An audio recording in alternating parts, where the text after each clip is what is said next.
So friends good morning everyone. आज हेउची 8 जनवरी। बहुत दिन पर सकाल सकाल देश विदेश में अनेक गुड़िया खबर रही जेपरिक कालिया चुना, पीएम किसान चुना, छात्र छात्री को मिल टंका, ration card, LPG gas, Vishwakarma योजना भली अनेक गुड़िया खबर रही। प्रतिदिन देश विदेश में खबर देखापी आम चैनल को नुआ कर चैनल को सब्सक्राइब कर रखु, पाखरस्थ बेल आइकन ऑल बटन को प्रेस करूँ जहाँफल कि नुआ नुआ अपडेट आपण मैंने सर्वप्रथम देखिपारे। चलतु दर्शक बंधु आज सकाल न्यूज उपर नजर पकेबा। दर्शक बंधु प्रथम खबर आसिला सुभद्रा नहीं मुख्यमंत्री बड़ घोषणा। जनवरी मासरे चतुर्थ पर्यायर सुभद्रा टंकार योग्य लिस्टिंग को खाता को जीव टंका। सेपरी मार्च मासरे एका बेले 1 कोटी हितकारी द्वितीय किस्ती एवं प्रथम किस्ती नहीं 1 कोटी महिला पाइबे, सेमाने ही द्वितीय पर्यायर पाइबे टंका बोली सूचना देछन। परवर्ती खबरटी आसुछि पाणीपाग नहीं बड़ खबर। सूचना आसरे कमिब शीत, बढ़िबो घन कुहुड़ी। आसंता 9 तारिख जाए 3टी जिला को नहीं अधिक मात्रा रे कुहुड़ी देखिबा पई मिलिबो। सेहीपरि वर्तमान समय सुंदरगढ़, कंधामाल एवं कोरापुटे घन कुहुड़ी अनुभूत हेबो। या सहित भद्रक, केन्द्रापड़ा, जगतसिंहपुर, पुरी, केउझर, संबलपुर, झारसुगुड़ा, बलांगीर, गंजाम, कलाहांडी रे एबे 9 तारिख सुधा घन कुहुड़ी हल्का देखा। परवर्ती खबर आसला राशन कार्ड को नहीं बड़ खबर। राशन कार्ड थिले किपरि चाष करिपारिबे। राशन कार्ड को नहीं एणिकी राज्य सरकार तरफ नुआ नियम जारी करा जायछि। जो मैंने EKYC परिपूर्ण करिसंती PDS अधीन रे आविर्भाव परिवार को सस्ता मूल्य रे राशन जुगाई दियाजिबो।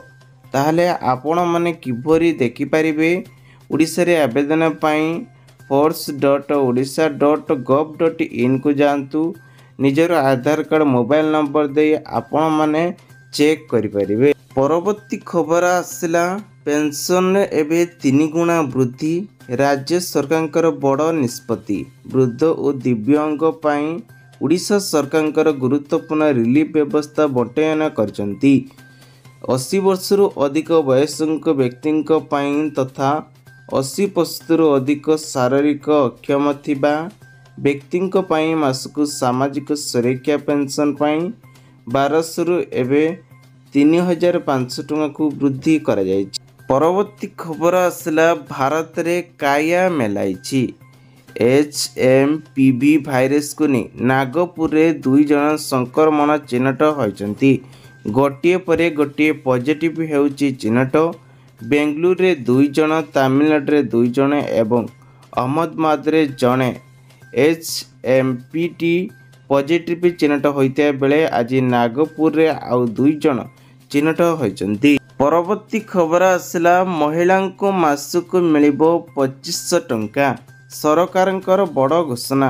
एणिकी महिला को मासक मिलिबो 2500 टंका। प्री दीदी योजना रे महिला माने आवेदन कले सरकार एबे एई योजना माध्यम रे 2500 टंका लेखा सीधासख खाता को देबे बोली सूचना दैछंती। परवर्ती खबर आसला पक्का घर लोगो को नहीं गरीब पाई आसिबो नुआ पक्का घर योजना। अंत्योदय गृह योजना आनिबे मोहन मजी सरकार। पूर्व जहाँ बिजु पक्का घर योजना थिला ताहा ना परिवर्तन होई अंत्योदय गृह योजना रहिबो। एही नारे एणिकी बिजु पक्का घर योजना रे आपण मानकु मिलिबो पक्का घर। परवर्ती खबर आसला 2 थकिया बस रे मुख्यमंत्री आज रिलीज करिवे। भुवनेश्वर गड़िला डबल रेकर्ड बा डेबल रेकर्ड थाक। गड़गणाली रे एबे डबल रेकर्ड रे बस लोकप्रिय रही। एथिरे मात्र 30 टंका दे आपण माने शुभारंभ करिसंती मोहनचरण माझी। 5टी डबल बस रेकर्ड चली। दर्शक बंधु प्रथम खबर आसला महिला को मिलिबो जॉब कार्ड। सूचना अनुसार केंद्र सरकार द्वारा परिचालित महात्मा गांधी जातीय ग्रामीण नियुक्ति गारंटी योजना ग्राम गुड़िक दारिद्र्य सीमारेखा तले रहुथिबा लोक माननकु मिलिबो एही कार्ड। बेकारिया, गरीब एवं ବଞ୍ଚିତ ବିବାହ ପକ୍ଷରୁ ନିଯୁକ୍ତି ସୁଯୋଗ ପାଇପାରିବେ। ପରବର୍ତ୍ତୀ ଖବରଟି ଆସୁଛି ପୁରୀରେ ଗଡ଼ିଲା ଡବଲ ରେକ୍ ବସ୍।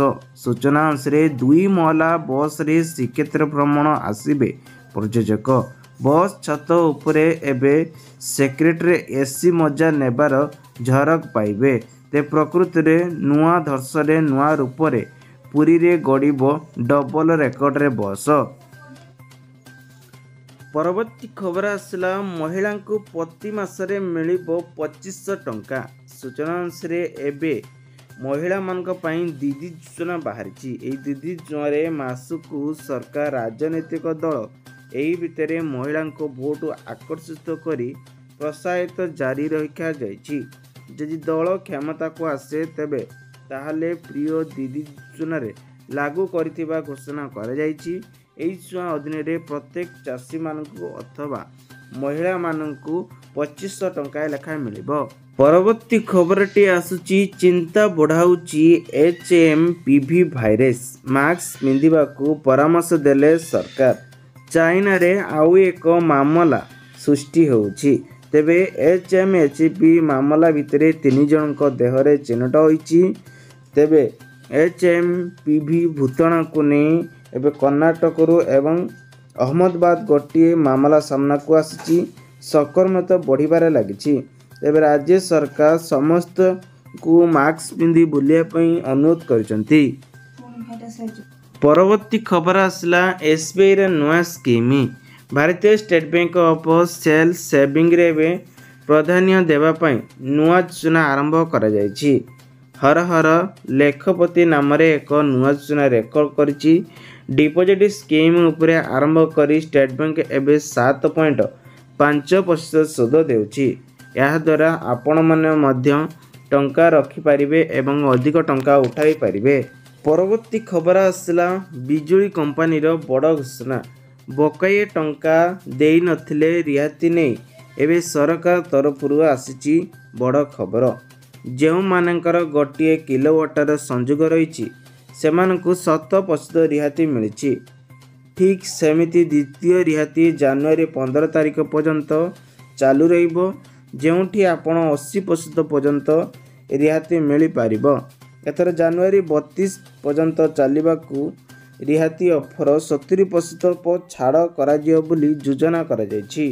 ପ୍ରତି ଖବର ଆସିଲା ରାସନ କାର୍ଡ ଧାରୀଙ୍କ ପାଇଁ ବଡ଼ ଖବର।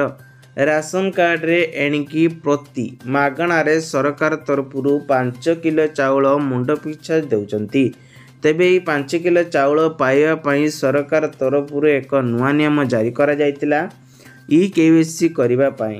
ସୂଚନା ଅନୁସାରେ ଏବେ ଜାନୁଆରୀ 31 ଯାଏଁ ବଢ଼ିଲା ରାସନ କାର୍ଡର EKYC ଅପଡେଟକୁ ନେଇ ରାଜ୍ୟ ସରକାର ସୂଚନା ଦେଇଛନ୍ତି। ପରବର୍ତ୍ତୀ ଖବର ଆସିଲା ବିନା ସୁଧରେ ମିଳିବ 20 ଲକ୍ଷ ଟଙ୍କା ପର୍ଯ୍ୟନ୍ତ ଲୋନ୍। କେନ୍ଦ୍ର ସରକାର କଲେ ବଡ଼ ଘୋଷଣା। ଏହି ସ୍କିମ୍ର ସୂଚନା ରଖାଯାଇଛି ମୁଦ୍ରା ସ୍କିମ୍।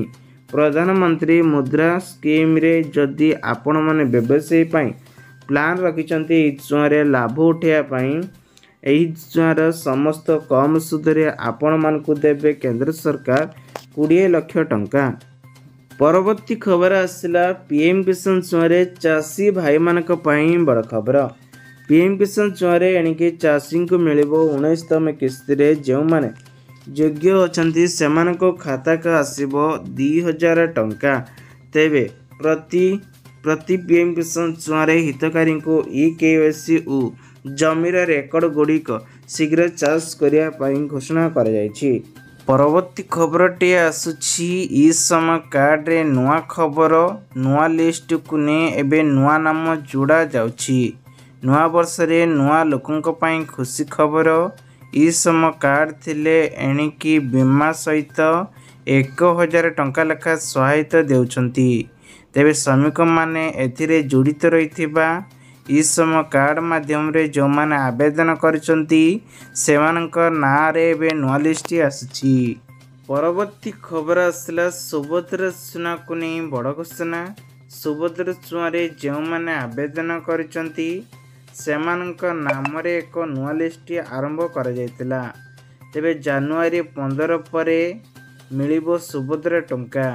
ସୁଭଦ୍ରା ଟଙ୍କାକୁ ନେଇ ଚତୁର୍ଥ ପର୍ଯ୍ୟାୟରେ ଯେଉଁମାନେ ଯୋଗ୍ୟ ଅଛନ୍ତି ସେମାନଙ୍କୁ ମିଳିବ ବୋଲିକି ଉପମୁଖ୍ୟମନ୍ତ୍ରୀ ପ୍ରଭାତୀ ପରିଡ଼ା ସୂଚନା ଦେଇଛନ୍ତି ଏବଂ ବ୍ୟାଙ୍କ ଗୁଡ଼ିକରେ ବୈଠକ ହେବ ଆପଣଙ୍କର 5,000 ଟଙ୍କା।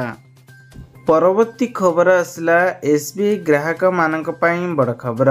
ସୂଚନା ଅନୁସାରେ SBI ଆଣିଲା ଏବେ ଫିକ୍ସଡ ଡିପୋଜିଟ୍ ଉପରେ ଇଣ୍ଟରେଷ୍ଟକୁ ବୃଦ୍ଧି କରିଛି। 180 ଦିନରେ ଯଦି ଆପଣମାନେ 5 ଲକ୍ଷ ଟଙ୍କା ରଖୁଛନ୍ତି ତାହେଲେ ଫିକ୍ସଡ ଡିପୋଜିଟ୍ରେ SBI ଦେଉଛି 5% ପର୍ଯ୍ୟନ୍ତ ସୁଧ ଦେଉଛି।